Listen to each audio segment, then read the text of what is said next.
What's good, everybody? Welcome back to the channel. So today is another carbon day. I have this carbon fiber trend going on, but I figure if I'm going to be doing carbon, I might as well expand my ability to different types of carbon. But before we get into what we're actually going to be doing, let me show you the pieces and how they are sitting now from the last video.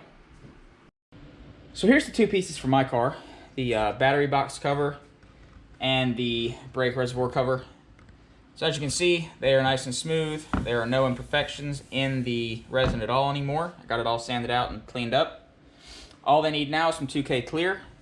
I'm not going to clear them though until I get a couple more pieces to spray as well, because I don't want to waste a whole can of clear on two parts, because that clear is about, like I said, about $25, $26 a can. So now that I've gotten you a little update on these, let me go ahead and go over to the table and show you what we're going to be working on. So as you see on the table here, we got another set of battery and brake fluid covers. However, these are for a Nissan 370Z. I wanted to expand my ability at carbon work, and a buddy of mine wanted some carbon work done.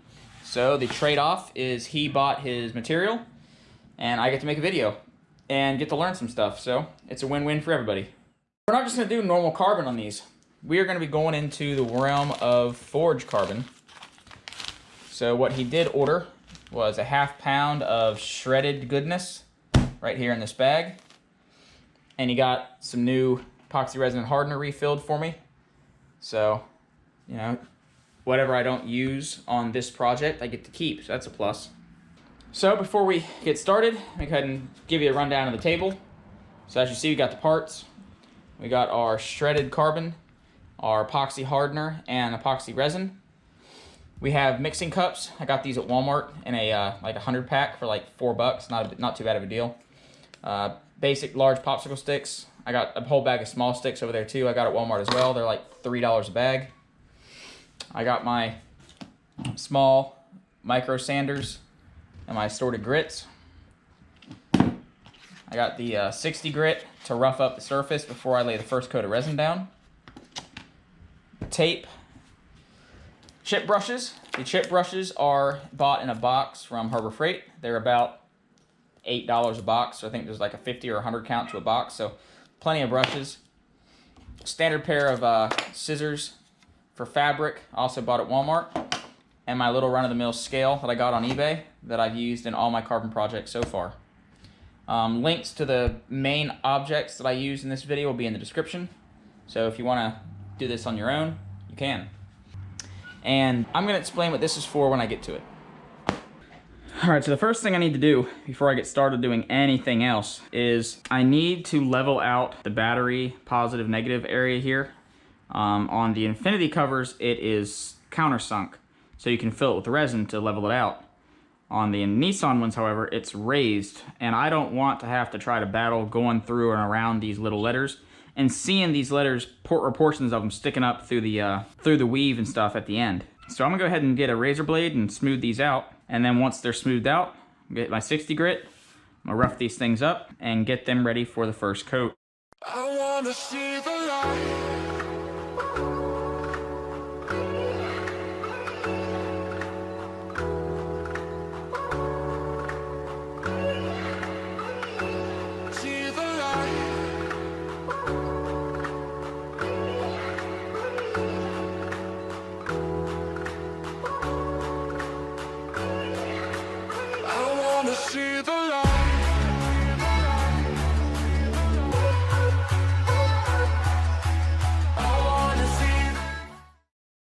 Everything is roughed up and scuffed. All the surface that I plan on using to apply the resin and the chopped carbon is nice and scuffed. It's all cleaned off. Went ahead and re-cleaned the surface of the table. And now, go ahead and spray these down. Make sure they're nice and clean. Give them an air dry with the heat gun. And then we'll get started on laying the first coat of resin. Alright, so before we continue, let me reiterate what I did here. So, I cut the letters off. I sanded this whole entire panel down with 40 to 60 grit sandpaper. As you can see, I really dug into it. It's got deep scratches and lacerations just to get that resin, that first coat of resin, to bond and adhere the way it's supposed to. So, now that we're at this point, I can now begin to work on just this panel. So I'm gonna go ahead and set this one off to the side for now and focus my attention on just this one. So next, we're gonna mix a coat of epoxy. We're gonna lay the epoxy down because it already has a black base coat, so we don't need to add any pigment. And I will give that epoxy a little bit of time to tack up, and then we'll come in and we'll start adding the shredded carbon.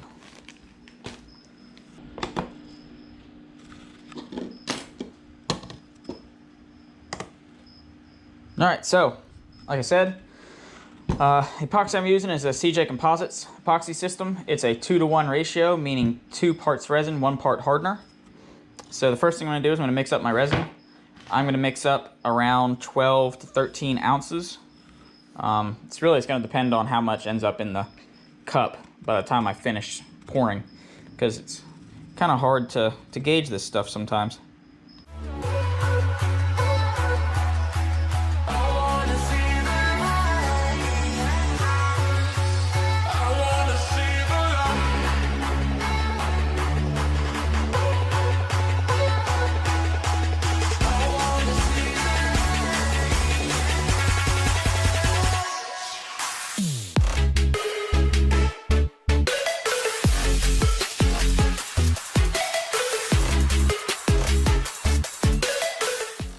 The resin's down. I'm gonna go ahead and head inside, and I'll come back down in about an hour, and we'll go through and start dropping the chop mat down and get this thing coated. And once that happens, we'll talk a little bit more about what's next.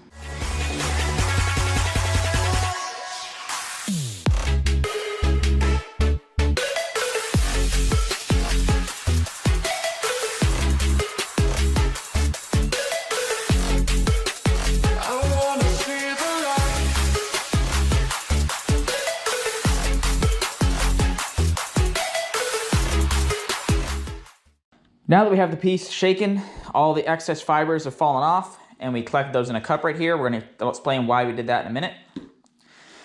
So next up, we need to apply another coat of resin on top and get it all worked out and rolled out with the roller. Now I'm going to show how to do this. And then once it's rolled down, that is when this piece of material over here in the corner plays a part. So ideally, you would buy a product known as peel ply that would then go over this once all the resin's down, and it helps smooth out and clean up the surface area and let everything cure to a nice solid smooth state. Now peel ply costs about $7 to $15 a yard, but they're on a boat fabrication site that I found that deals in nothing but custom fabrication for boats. They recommended an alternative fabric to peel ply being 100% polyester underlining, which is what I have in my hand here. Now you can get this from Hobby Lobby, you can get it from Joann's. I bought mine at Hobby Lobby. It cost me about $3.42, I believe, for the yard. So we're going to cut this up to the size, and we're going to use this, and hopefully it does the same thing that the peel ply does. But we're going to find out in a minute.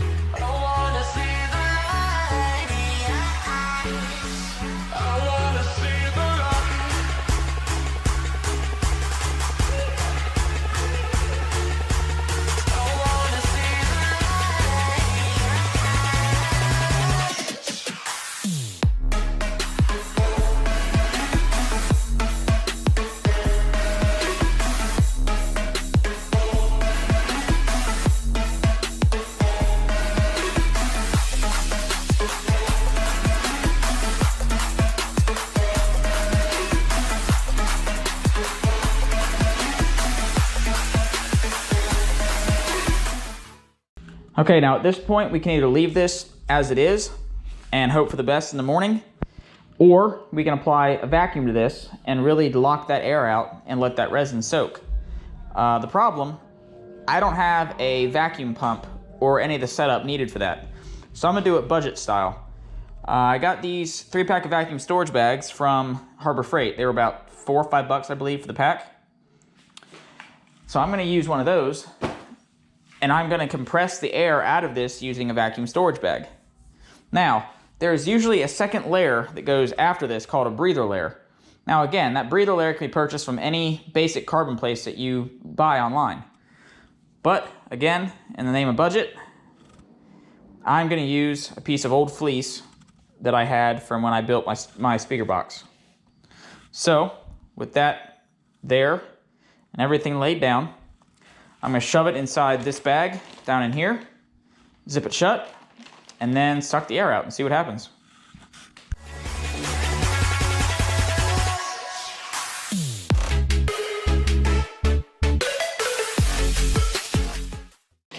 All right, so that is sucked down. Go ahead and fold this over on itself, and we will let this sit for the night. And we'll come back out tomorrow and we'll see what we got. But so far, it looks like it's gonna work out fine. All right, everybody, another day. So let's go ahead and pop this open and see what we got. So as you can see, the vacuum actually stayed on it the entire night, so that was cool. So at least I know that that works. So if I want to choose to use this for another project later, I know this is effective. So let's see what we got.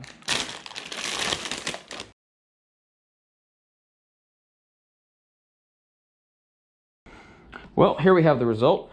I trimmed it all up, got the tape off, got all the edges cleaned and smoothed. Now, I'm going to go ahead and tape it back up around the edges. I'm going to give it one more sand of 120 and then apply 2 more coats of resin about 2 hours apart. And we'll see what we got after that.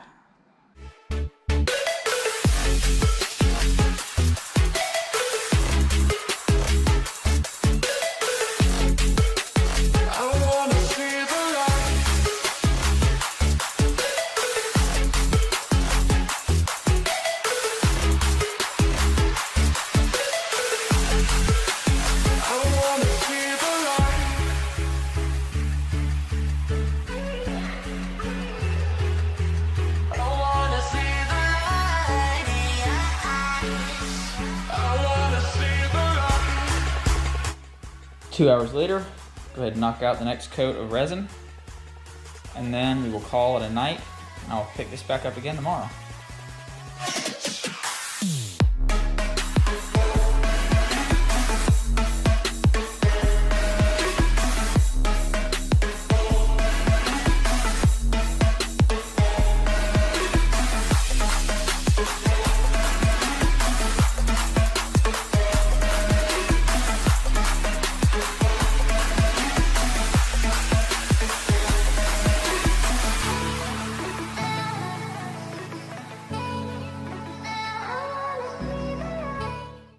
Here we are back the next morning, and I gotta say, this thing's looking dope.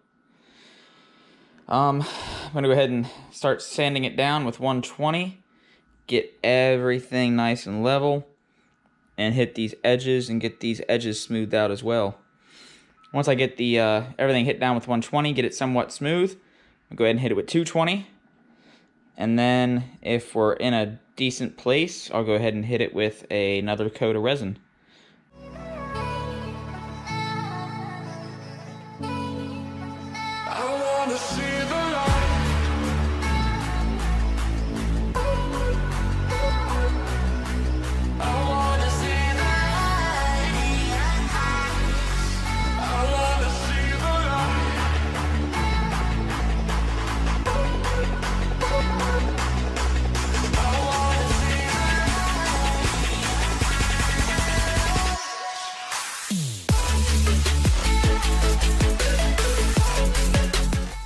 Instead of starting with 120, I actually went down to 100 and started with that and then worked my way up, so that way I could ensure that I got as smooth a surface as possible.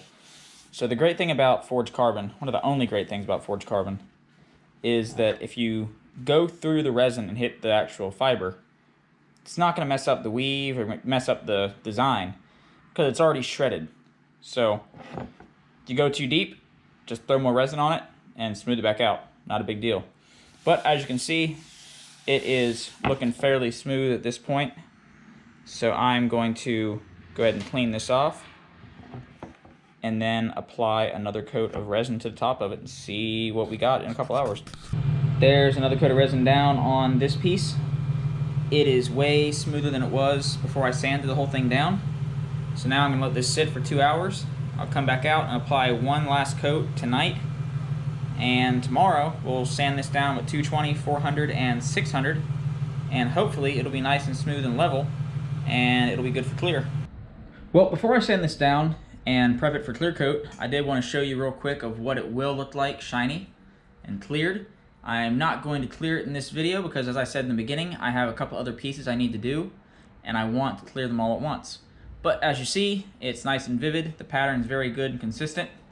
So at this point, I'm going to go ahead and hit this up with 220, 400, and 600 grits of sandpaper, get it nice and smooth, and then I will bring it back to you and show you what it looked like for clear prep.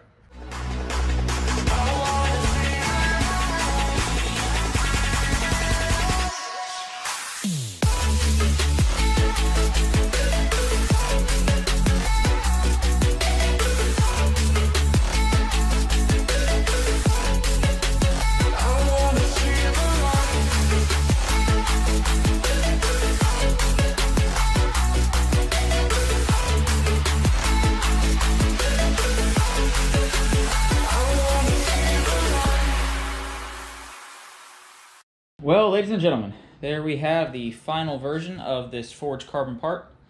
It was sanded down all the way to 600 grit in preparation for the clear coat. Now again, this is the dull, sanded down version. Once I apply clear to this, it'll gloss back up. A good example of that is if you take rubbing alcohol or water and you just spray on the panel and saturate it, you'll see, and you get that nice, beautiful finish that Forge is known for. So, with that said, this is where I'm going to leave it off for today. If you are enjoying the content and you want to keep following along with the adventure, go ahead and be sure to like, share, and subscribe, and I will see you on the next one.